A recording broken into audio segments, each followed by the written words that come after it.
What's the worst thing you've seen in an overage agreement? Well, I've seen some quite interesting things. I think one of the worst things that I've come across, and it wasn't a matter that I was dealing with, it was a friend asked me to have a look at some paperwork for him.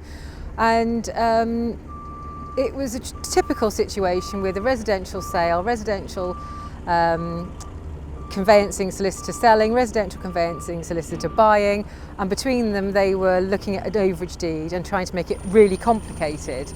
And the seller solicitor had a really great idea to put a condition in the overage that whoever purchased the land in the future had to be of the same financial standing as the person that was buying it at that point in time.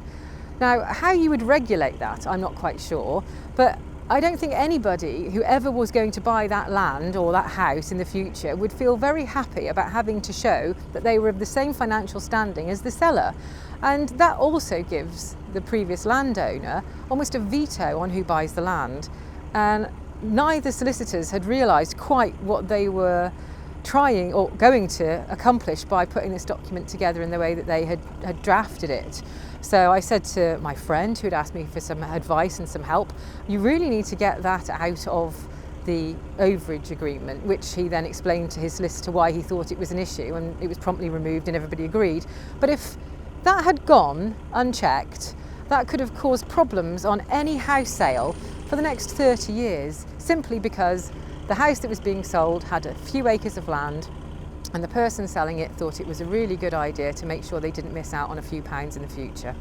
And surely the banks would have had something to say about that. Well, that is something that should be reported to a lender. But if you're a conveyancing solicitor and you're looking at an overage deed, you don't always necessarily click that actually this overage deed might impact upon the sale in the future. So one of the things I said to my friend was, you might want to draw to your solicitor's attention that your bank might not like this provision, and in fact, if it proceeds and they ever have to repossess the house, it probably will mean that the house will be unsaleable, certainly at auction if anybody picks it up.